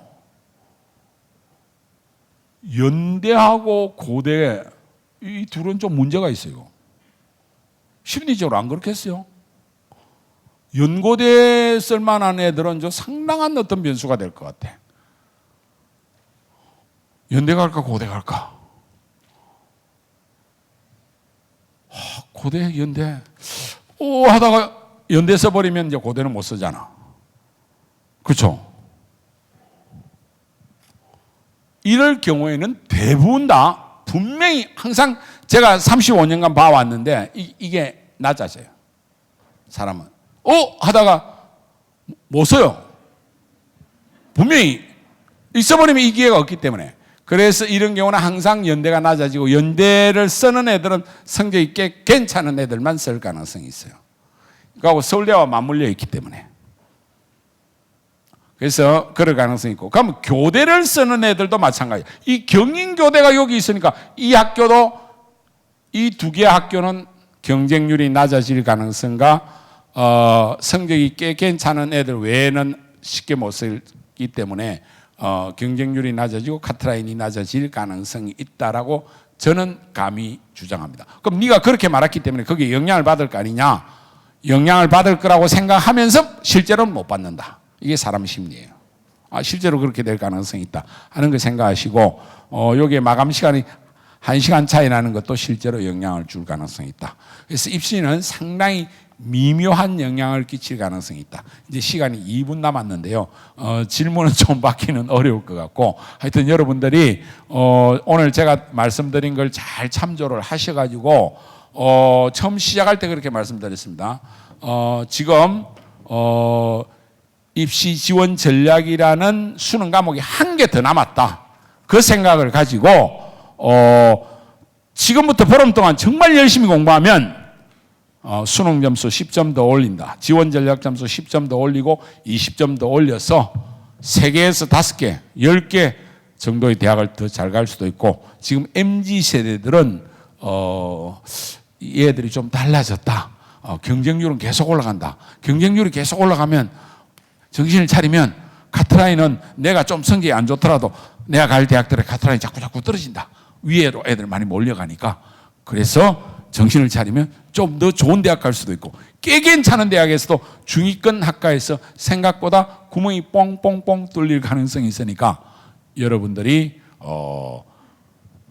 남은 기간 동안에 노력한 만큼 훨씬 더 좋은 대학에 꼭 합격하시기를 강력히 소망하면서 오늘 설명회를 마치도록 하겠습니다. 감사합니다. 네, 회장님 멋진 강연, 현실적인 강연 감사합니다. 자, 저희가 시간이 조금 더 있어서 질문이 하신 분들도 있고 이벤트가 준비되어 있어서 질문을 딱 한두 개만 혹시 더 답변을 해 주실 수 있겠습니까? 네, 감사합니다. 자, 여기 우선에 사전에 받은 질문이 있는데요. 시간 관계상 한 2개 정도만 뽑아보도록 하겠습니다. 회장님께서 보시고 요거는 굵고 짧게 내가 답변을 현실적으로 할 수 있겠다. 내가 지금 이제 나이가 네. 들어서 글자가 잘 안 보이는데. 네. 뭐지? 수학을 잘하지 못하는 아이는 대입 전략을 어떻게 짜야 할까요? 내 눈에 지금 들어와서 그냥 뽑았는데요. 수학을 잘하지 못하는 아이는 대입 전략을 어떻게 짜야 할까요? 이건 좀 지금 당장 올해 수능 전략하고는 관계 없는 것 같은데, 지금 아마 이 학생은 지금 올해 원서 넣는 학생은 아닌 것 같고,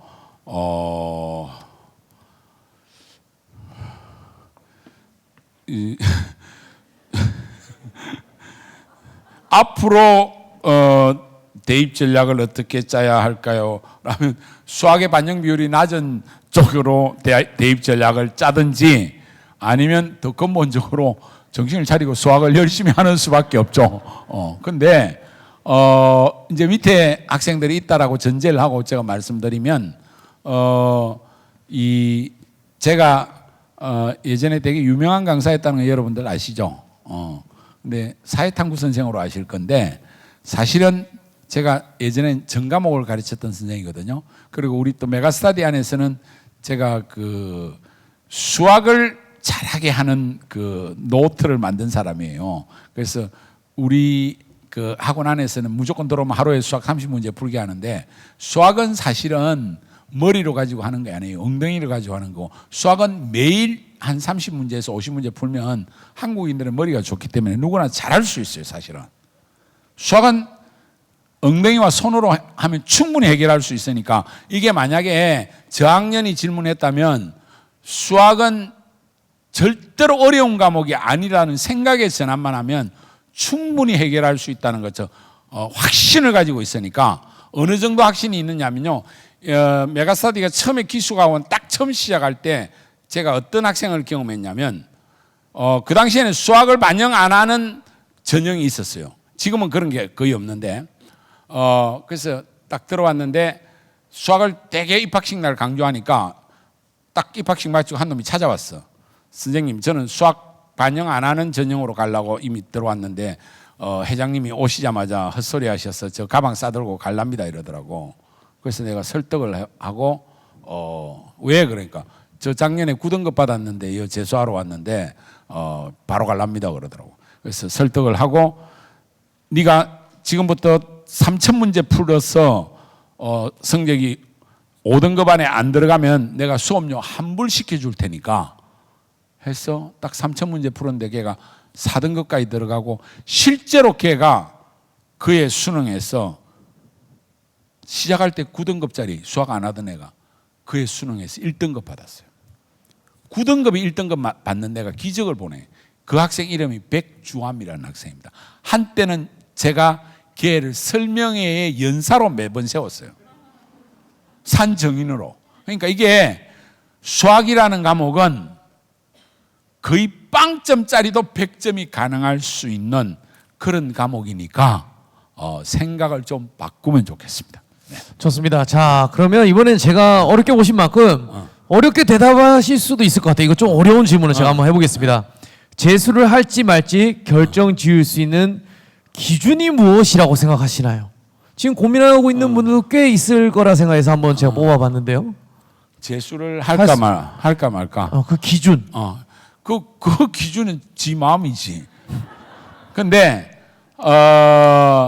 재수를 할까 말까를 어떤 성적의 기준을 가지고 삼을 필요는 없다고 생각합니다. 그래서 요즘 오늘 제가 설명에서도 그런 이야기를 했는데, 재수의 개념이 요즘은 달라지고 있는 것 같아요. 재수라는 게 다시 한 번 더 공부하는 리플레이라는 개념이 아닌 것 같아요. 다시 내 인생을 한번 업그레이드 하겠다는 생각으로 요즘 덤비는 애들이 대부분 다 재수하려는 것 같은데, 그러니까 저는 재수할 거냐 말 거냐 하는 거를, 그러니까 이 공부를 가지고 인생을 한번 바꾸겠다 하면 재수를 하면 되고, 아니다, 나는 공부 말고 다른 걸 가지고 인생의 승부를 걸겠다 하면 재수할 필요 없다. 저는 그렇게 생각합니다. 시대 맞춰서 정답이겠죠? 확실하게 이거는 박수가 나올 만하네요. 네.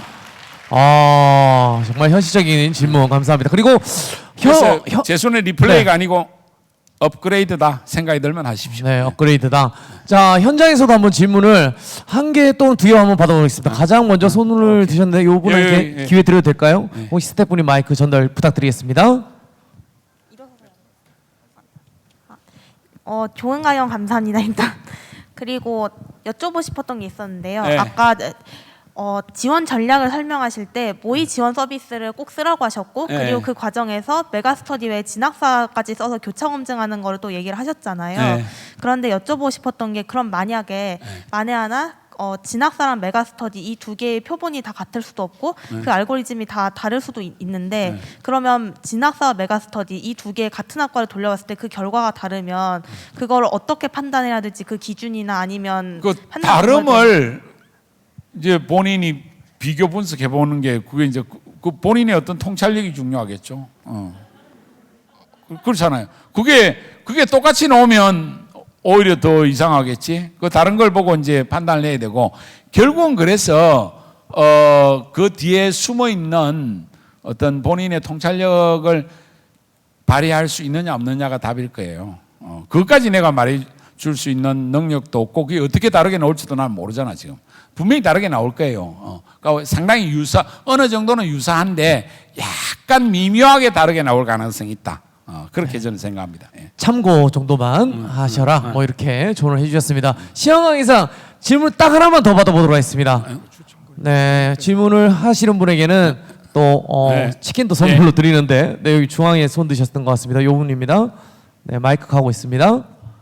자, 답변을 조금 말씀하신 짧게. 대로 그 학생들이 언제 지금 이런 프로그램들을 많이 보면서 경쟁률이나 뭐 전년도 커트라인이나 그런 걸 많이 맞춰보잖아요. 근데 선생님이 말씀하신 것처럼 그 전년도 그러니까 내가 원하는 학교가 좀 상향이에요, 사실. 근데 전년도 커트라인을 조금 미달되지만 실시간으로 언제 원서 접수가 다가올수록 경쟁률이 조금 언제 보이잖아요. 그랬을 때 내가 이 학교를 좀 모험으로 던질 수 있냐가 그 경쟁률이 예상 그러니까 전년도보다 뭐 좀 많이는 아니에요. 근데 좀 애매하게 걸려 있을 때 내가 이거를 경쟁률을 보고서 실시간 경쟁률을 보고서 조금 이건 모험할 만하다가 경쟁률이 조금 중요할까요? 아니면 전년도에 이 계속 내려오던 데이터가 조금 실제로 경쟁률이 되게 중요합니다. 그러니까 지금 예상 카트라인, 전년도 카트라인, 그러니까 한 3년치 추이가 되게 중요하거든요. 그러니까 이제 항상 모든 현상은 추이가 중요한데 뭐 좀 올라가는 추이인지 떨어지는 추이인지 그걸 잘 보셔야 되고 예를 들어서 이제 경쟁률 자체가 최근에 좀 많이 올라가는 데 같으면 좀 떨어질 가능성이 있거든요. 예상대로 올해 좀 경쟁률이 낮다. 그러면 카트라인이 좀 떨어질 가능성이 있어요. 예상대로 적게 왔다. 그럼 그런 데는 과감하게 질려볼 가능성이 있죠. 그런 거를 잘 보셔야 돼요, 실제로. 거의 뭐 마감 전까지 보는 게 그래서 마감 전까지를 정말 중요하게 보셔야 돼요, 정말로. 그래서 이제 마감 전까지 예상대로 뭐 보통 오후 3시까지 발표를 하거든요. 오후 1시나 3시까지. 대개 낮을 경우에 거의 안 넣고 있다가 그런 가를 이제 넣었는데 나중에 보면 확 올라가 있는 경우도 있어요. 그건 너무 두려워하시지 않아도 돼요. 왜냐하면 다 들고 있다가 점수가 좀 안 되는 친구들이 왕창 집어넣었기 때문에 그때는 헛수가 많이 들어온 것이기 때문에 생각보다는 마지막에 들어온 거는 마지막에 들어온 숫자의 50% 이상은 헛수라고 생각해도 괜찮아요. 그건 제가 오랜 경험이 있기 때문에 너무 걱정 안 하셔도 된다. 네, 시간이 이렇게까지밖에 되지 않는 점 안타깝지만 현실적인 질문의 답변 감사합니다. 네. 다시 한번 우리 회장님에게 큰 박수 파이팅! 부탁드리겠습니다. 감사합니다. 네, 감사합니다. 자, 질문하신 분은 선물을 받으시는데 나갈 때 우리 9시에 나가실 때 데스크에서 받아갈 수 있습니다.